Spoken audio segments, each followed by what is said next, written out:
मज़मून physics class 10 बाब 14 सबक 9 बरकी सुकून जा इस्तेमाल applications of electrostatics.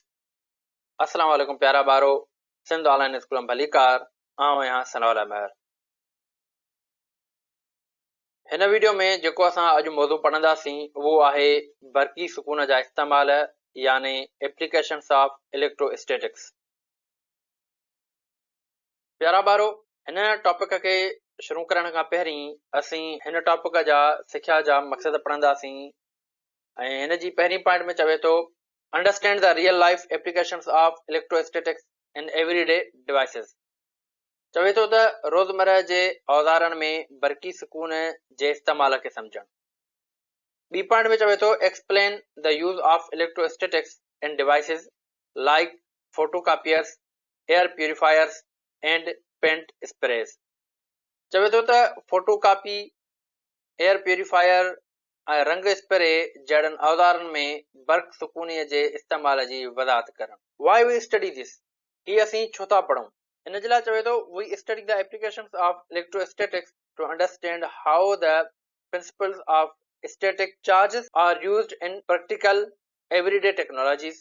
This knowledge explains the workings of important devices like photocopiers, inkjet printers, and industrial pollution control systems, connecting theoretical physics to real world innovations.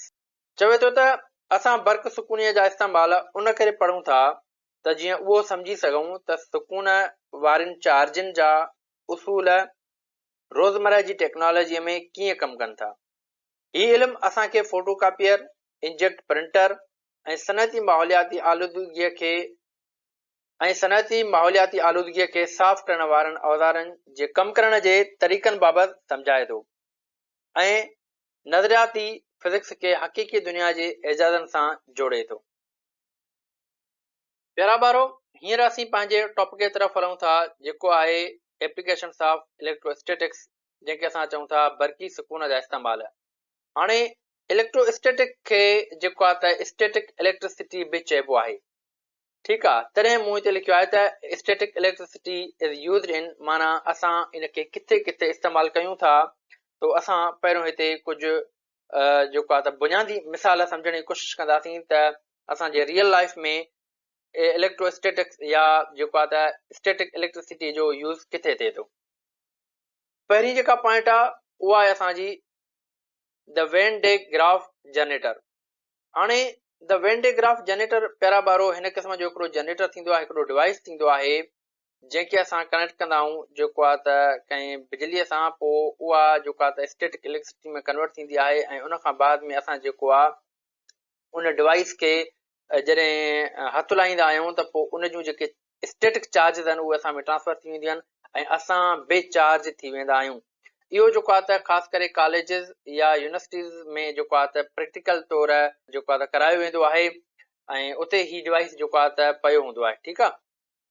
Second असां वटि जेको example आहे उहो आहे फोटोकॉपिंग मशीन। हाणे photocopy जेका machine हूंदी आहे, जॾहिं असां कोई बि पंहिंजो डॉक्यूमेंट फोटोकॉपी कराईंदा आहियूं त फोटोकॉपी करण वक़्तु उन हिकिड़े पेज जा जेके अखर आहिनि उनजी जेका डेटा आहे उहा जॾहिं ॿिए पेज ते वाइट ते छपिजी वेंदी आहे, उहा छाजे करे छपिबी आहे, उहा बि जेको आहे त इलेक्ट्रोस्टैटिक जे करे जेको आहे त हिकु पेज मां ॿिए पेज ते डेटा जेको आहे त छपिजी वेंदी आहे। उन खां बाद में टियों जेको एग्ज़ाम्पल आहे प्यारा ॿारो उहो आहे कार पेंटिंग। हाणे जॾहिं असां कार खे पेंट कंदा आहियूं त कार जी पेंटिंग बि जेको आहे त उहा इलेक्ट्रोस्टैटिक चार्जिस जे करे थींदी आहे। उन खां बाद में लास्ट जेको असांजो एग्ज़ाम्पल आहे उहो आहे extracting dust particles from chimneys and industrial machines ETC। तो चवे थो त जेके असांजूं जेके चिमनीज़ आहिनि या इंडस्ट्रीज़ आहिनि उन में जेके असांजा डस्ट पार्टिकल्स हूंदा आहिनि, जेके हार्मफुल पार्टिकल्स हूंदा आहिनि, ठीकु आहे, उन्हनि खे जेको आहे त असां एक्सट्रैक्ट कंदा आहियूं, उन्हनि खे असां ॿाहिरि कढंदा आहियूं, यानी उन हवा खे असां साफ़ु कंदा आहियूं। जेका हार्मफुल पार्टिकल्स आहिनि उहे असांजा रहिजी वञनि ऐं असांजी जेका प्योर हवा आहे, जेका साफ़ हवा आहे, उहा हवा जेको आहे त माहौल में असांजी फैलिजी वञे, जीअं आम माण्हू जे लाइ नुक़सानकार न थिए। तो प्यारा ॿारो, असांजे बुक में जेके एग्ज़ाम्पल्स ॾिना विया आहिनि, जंहिंखे डिस्कस कयो वियो आहे, उहे ॿ एग्ज़ाम्पल्स आहिनि। हिकिड़ो आहे कार पेंटिंग, ॿियो आहे जेको आहे त extracting dust particle from chimneys and industrial machines, ठीकु आहे। हींअर असीं जेको आहे त पंहिंजे फर्स्ट एग्ज़ाम्पल जे तरफ़ हलूं था, जेको आहे स्प्रे पेंटिंग या इनखे इलेक्ट्रो पेंटिंग बि चइबो आहे। प्यारा वारो बेसिकली छा थो थिए त जेकॾहिं तव्हां ॾिसंदव त जेके गाॾी खे पेंट कंदा आहिनि माण्हू, उन्हनि वटि हिन क़िस्म जो हिकिड़ो औज़ार हूंदो आहे, हिनखे चइबो आहे स्प्रे गन। ठीकु आहे, हिन क़िस्म जी हिकिड़ी डिवाइस आहे, हिन डिवाइस खे चइबो आहे स्प्रे गन। हाणे सभ खां पहिरीं असां हिन जे कुझु वर्किंग जे बारे में डिस्कस कंदासीं त हीअ वर्क कीअं कंदी आहे, ऐं उन खां बाद में जेको आहे त असां उन स्प्रे जे तरफ़ बि हलंदासीं। सभ खां पहिरीं प्यारा ॿारो त हिन में जेके आहिनि उहे जेको आहे त 3 तारां जेको आहे त कनेक्ट थियल हूंदियूं आहिनि। हाणे 3 तारां कहिड़ियूं कहिड़ियूं हूंदियूं आहिनि? हिकिड़ी हूंदी आहे असां वटि हाई वोल्टेज वायर, ॿी हूंदी आहे असां वटि एयर हाउस वायर, ऐं टीं खे चइबो आहे पावर सप्लाई वायर या पावर सप्लाई लाइन। हाणे हिन जी जेकॾहिं असां वर्किंग जी ॻाल्हि कयूं त वर्किंग हिन जी कीअं थींदी आहे? सभ खां पहिरीं असां स्प्रे जेका पेंट हूंदी आहे उहा असां हिन दॿे में विझंदा आहियूं, ऐं उहो दॿो असां हिन गन में जेको आहे त लोड कंदा आहियूं। उन खां बाद में हीअ असां वटि हिकिड़ो लीवर आहे, इनखे जॾहिं असां ज़ोर ॾींदासीं, पोइ दॿाईंदासीं त असांजी जेको आहे त स्प्रे हिन नोज़ल मां निकिरंदी, ऐं अॻियूं जेका बि शइ हूंदी उनखे जेको आहे त हीअ स्प्रे पेंट कंदी। ठीकु आहे, त हिन मशीन में असां ॾिसंदासीं त हिन में जेको आहे त इलेक्ट्रोस्टैटिक जो यूज़ कहिड़े नमूने सां थिए थो। सभ खां पहिरीं जेकॾहिं असां हाई वोल्टेज वायर जी ॻाल्हि कयूं प्यारा ॿारो, त हाई वोल्टेज वायर जेका आहे उहा छा कंदी आहे? उहा बेसिकली प्रेशराइज़ कंदी आहे इलेक्ट्रॉन्स खे। सो प्यारा ॿारो, हर मैटर जेको आहे उहो एटम्स जो ठहियल हूंदो आहे, ऐं एटम्स में छा हूंदा आहिनि? इलेक्ट्रॉन्स हूंदा आहिनि। सो हाई वोल्टेज वायर छा कंदी आहे? उहे जेके इलेक्ट्रॉन मौजूदु हूंदा आहिनि उन पेंट में, उन्हनि खे प्रेशराइज़ कंदी आहे। ऐं उन खां बाद में एयर हाउस वायर छा कंदी आहे? एयर हाउस वायर जेका हूंदी आहे उहा छा कंदी आहे? उहा कन्वर्ट कंदी आहे पेंट खे। पेंट छा हूंदी आहे? बेसिकली उहा लिक्विड हूंदी आहे। हाणे उन लिक्विड खे कन्वर्ट कंदी कंहिंमें? पार्टिकल फॉर्म में। हाई वोल्टेज वायर छा कंदी?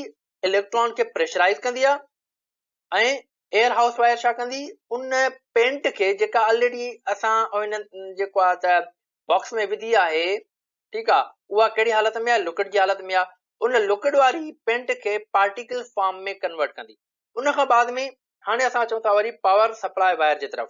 सो प्यारा ॿारो, हाणे पावर सप्लाई वायर छा कंदी? जेके असांजा पेंट जा हे पार्टिकल्स आहिनि, जेके असांजा लिक्विड मां पार्टिकल जे फॉर्म में कन्वर्ट थिया, उन्हनि खे जेको आहे त चार्ज कंदी। हाणे असां जेको आहे त हिन गन जे तरफ़ हलूं था त बेसिकली छा थींदो? हाणे मिसाल जे तौर ते जेकॾहिं असां सिर्फ़ु हाई वोल्टेज वायर हिन सां कनेक्ट कयूं, ऐं उन खां पोइ पावर सप्लाई वायर असां नथा ॾियूं, असां वटि जस्ट 2 वायर कनेक्ट आहिनि। कहिड़ियूं? हिकिड़ी हाई वोल्टेज वायर आहे, ॿी असां वटि एयर हाउस वायर आहे। ठीकु आहे, हाणे जेकॾहिं सिर्फ़ु असां ही 2 वायर असां हिन पेंट वारे गन में जेको आहे त या स्प्रे गन में जेको असां कनेक्ट था कयूं, त पोइ छा थींदो प्यारा ॿारो? हाणे मिसाल जे तौर ते छा थींदो त हीअ जेका पेंट आहे, ठीकु आहे, उहा हिन नोज़ल मां जॾहिं निकिरंदी, प्रेशर त आहे न पोयों कंहिंजे करे? हाई वोल्टेज जे करे। हाई वोल्टेज जे करे, प्रेशर जे करे हिन नोज़ल मां उहा पेंट जेको आहे त निकिरंदी। ऐं जॾहिं पेंट निकिरंदी त मिसाल जे तौर ते हीअ असांजी जेको आहे त कार जी का बॉडी आहे, का एरिया आहे जेके असांखे पेंट करणो आहे। हाणे जेकॾहिं तव्हां ॾिसंदव त हीअ जेका स्प्रे आहे प्यारा ॿारो, उहा जस्ट हेतिरी एरिया खे पेंट थी करे, यानी थोरी एरिया खे पेंट थी करे। ठीकु आहे, उन खां बाद में हाणे असां छा था कयूं? जॾहिं हिन गन सां असां पावर सप्लाई वायर लॻाईंदासीं त पोइ छा कंदी? जेको ही जेके पार्टिकल्स आहिनि जेके प्रेशराइज़ थी करे निकिरनि था, इन्हनि खे हिन पॉइंट ते, नोज़ल वारी पॉइंट ते छा कंदी? चार्ज कंदी। ठीकु आहे, हाणे इहे जेके पार्टिकल चार्ज थिया, इन्हनि में चार्ज कहिड़ी आई? Opposite to body. बॉडी कहिड़ी? जंहिंखे असां पेंट था कयूं, उन जे ऑपोज़िट जेको आहे त असां हिन पेंट वारे पार्टिकल्स खे चार्ज कंदासीं। मिसाल जे तौर ते जेकॾहिं असांजी गाॾी जेका आहे या कार आहे या काई बि असां वटि व्हीकल्स आहिनि, उहे जेके आहिनि त असांजो नेगेटिव चार्ज आहिनि, त हिते जेका पेंट हूंदी उनखे असां जेका चार्ज कंदासीं प्यारा ॿारो, उनखे असां जेको आहे पॉज़िटिव चार्ज कंदासीं। अगरि जेकॾहिं असांजी गाॾी जेका आहे उहा पॉज़िटिवली चार्ज आहे, त असां पेंट खे वरी जेको आहे त नेगेटिव चार्ज कंदासीं। ठीकु आहे, पोइ हाणे छा थींदो त जॾहिं असां हिन पार्टिकल्स खे चार्ज कयोसीं, चार्ज करण खां बाद में तव्हां ॾिसंदव त उन्हनि में हिकु जहिड़ी चार्ज हुजण जे करे उहे पार्टिकल्स छा कंदा? हिक ॿिए खे धिकींदा, हिक ॿिए खे परे कंदा। ठीकु आहे, हाणे जॾहिं परे कंदा त परे करण जे करे ही एरिया जेको आहे त घणी कवर कंदा। पहिरियों जॾहिं असां पावर सप्लाई वायर जेको आहे त हिन सां अटैच न कईसीं त सिर्फ़ु असांजी हीअ एरिया पेंट पई थिए। ठीकु आहे, जॾहिं असां पावर सप्लाई वायर एड कईसीं, जॾहिं असां पार्टिकल्स खे चार्ज कयोसीं, उन खां पोइ जेका असांजी एरिया जेको आहे पेंट थिए थी, उहा असांजी हीअ एरिया पेंट थी थिए। यानी सेम अमाउंट ऑफ पेंट जेको आहे एरिया घणो कवर कंदी जॾहिं असां पावर सप्लाई वायर इन सां अटैच कंदासीं, जॾहिं असां पार्टिकल्स खे चार्ज कंदासीं। अगरि जेकॾहिं असां पार्टिकल्स खे चार्ज नथा कयूं त असांजी जेका पेंट आहे उहा थोरी एरिया कवर कंदी, असांजो टाइम घणो लॻंदो।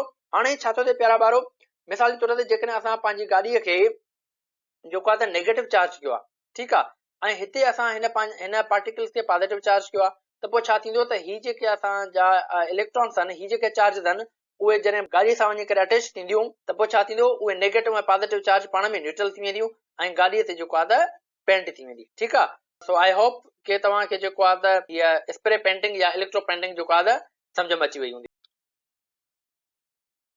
उन खां बाद में हींअर वरी असां हलूं था नेक्स्ट एग्ज़ाम्पल जे तरफ़, जेको आहे इलेक्ट्रोस्टैटिक एयर क्लेंसिंग, यानी बर्क़ सुकूनी चार्ज जे ज़रिए हवा जी सफ़ाई। ठीकु आहे प्यारा ॿारो।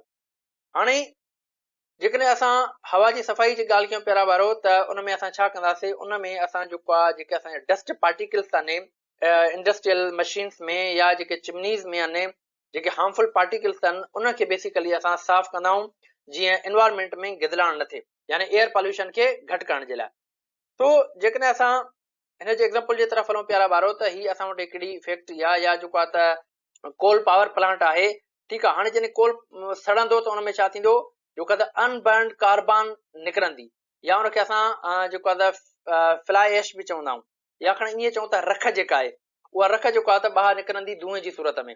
हाणे जॾहिं धुओं ॿाहिरि निकिरंदो प्यारा ॿारो, त उन में जॾहिं उहा रख मौजूदु हूंदी त उहा जॾहिं हवा में मिक्स थी वेंदी, एनवायरमेंट में मिक्स थी वेंदी, त पोइ छा थींदी, पॉल्यूशन थींदी ऐं माण्हुनि खे बीमारियूं थींदियूं।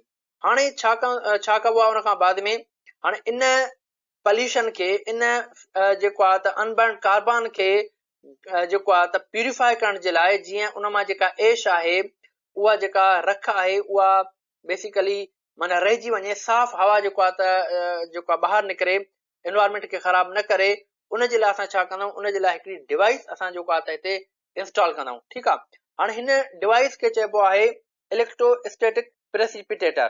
ठीकु आहे। इनखे आम तौर ते ESP बि चयो वेंदो आहे। ठीकु आहे। हीअ जेका डिवाइस आहे प्यारा ॿारो, इहा छा कंदी आहे, उन ख़राब हवा खे जेको आहे त प्यूरिफाई कंदी आहे। ठीकु आहे। उन में जेके उन हवा में अंदरि जेको आहे त जेके बि हार्मफुल जेको आहे त गैसिस हूंदियूं, उन्हनि खे जेको आहे त रोकींदी, ऐं जेके असां जूं सही गैसिस हूंदियूं या जेका असांजी प्योर हवा हूंदी, उनखे जेको आहे त ॿाहिरि एनवायरमेंट में छॾे ॾींदी। तो हाणे असां सम्झंदासीं त हीअ जेका मशीन आहे, हीअ जेका डिवाइस आहे, उहा कहिड़े नमूने सां कमु कंदी आहे। ठीकु आहे। सभ खां पहिरीं जेकॾहिं तव्हां ॾिसंदव प्यारा ॿारो, त असां वटि जेको आहे त ॿ जेको आहे त मेटल रॉड्स आहिनि, ऐं उन खां बाद में हिते असां वटि जेको आहे त कुझु नेगेटिव चार्जिस पयूं आहिनि।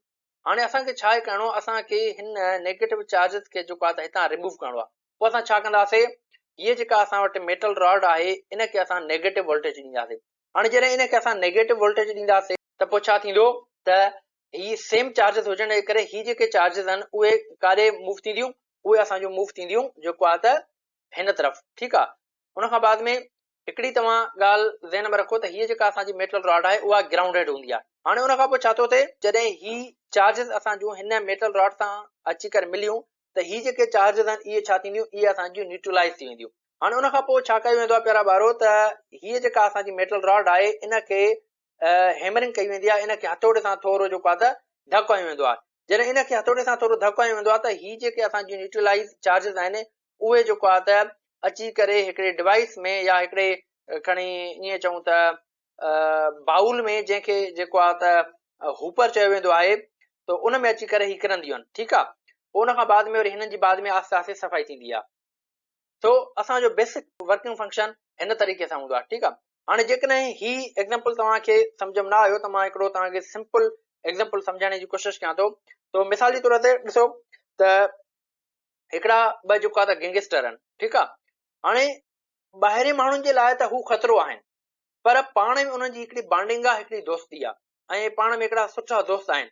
उन खां पोइ पुलिस हिननि खे पकड़णु चाहे थी, त ही जॾहिं ॿई पाण में गॾु आहिनि, त पुलिस हिननि जो कुझु बि नथी करे सघे। उन खां बाद में पुलिस छा कयो, त हिननि खे टोड़ण जी कोशिशि कई। उन खां बाद में पुलिस छा कयो, त हिकिड़ी फीमेल एजेंट जेको आहे त हिननि जे ग्रुप में मोकिलियईं।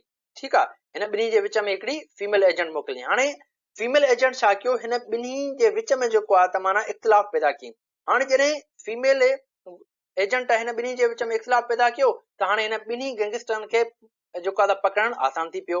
ठीकु आहे, त इहो ई कॉन्सेप्ट आहे असांजो जेको आहे त हिन ESP में। ठीकु आहे, असां छा कंदा आहियूं, असां वटि जेको आहे त अनवांटेड चार्जिस हूंदियूं आहिनि उन्हनि खे असां छा कंदा आहियूं, आयोनाइज़ कंदा आहियूं। आयोनाइज़ करण खां बाद में पोइ उन्हनि खे वरी असां जेको आहे त कलेक्ट कंदा आहियूं। ठीकु आहे, तो प्यारा ॿारो हाणे असां जेको आहे त इन जो प्रॉपर वर्किंग फंक्शन सम्झण जी कोशिशि कंदासीं त इंटरनल वर्किंग फंक्शन उन जो प्रॉपर नमूने सां आहे कहिड़ो। सो ESP जेको आहे त कहिड़े नमूने सां वर्क करे थो। सभ खां पहिरीं जेकॾहिं असां ॾिसंदासीं प्यारा ॿारो त असां वटि ॿ जेको आहे त कलेक्टिंग प्लेट्स हूंदियूं आहिनि। ESP जे अंदरि सिर्फ़ु ॿ न हूंदियूं आहिनि, पर इन्हनि जो हिकिड़ो ग्रुप हूंदो आहे। पर असां सिर्फ़ु हिकिड़ो ग्रुप खयो आहे। ठीकु आहे, उन हिकु ग्रुप में असांजो जेको आहे त ॿ कलेक्टिंग प्लेट्स हूंदियूं आहिनि। ठीकु आहे, ऐं हिकिड़ो असां वटि वरी इमिटिंग इलेक्ट्रोड हूंदो आहे। हाणे इमिटिंग इलेक्ट्रोड जेको हूंदो आहे उहो पावर सप्लाई सां कनेक्ट हूंदो आहे। ठीकु आहे, हाणे असां छा कंदा आहियूं, जॾहिं असां हिन खे पावर सप्लाई कंदासीं त हिन मां छा थींदा, हिन मां कुझु इलेक्ट्रॉन्स जेके आहिनि उहे निकिरंदा। ठीकु आहे, छो त हीउ चार्ज थी वेंदो।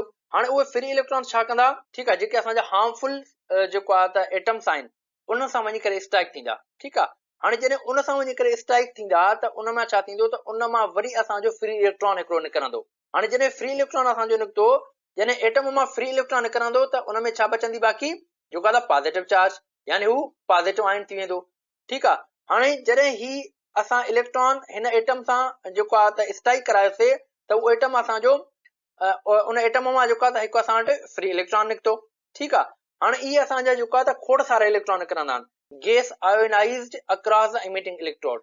ठीकु आहे, हाणे छा कयासीं, गैस जेको आहे असां आयोनाइज़ कयोसीं कंहिंमां, इमिटिंग इलेक्ट्रोड मां।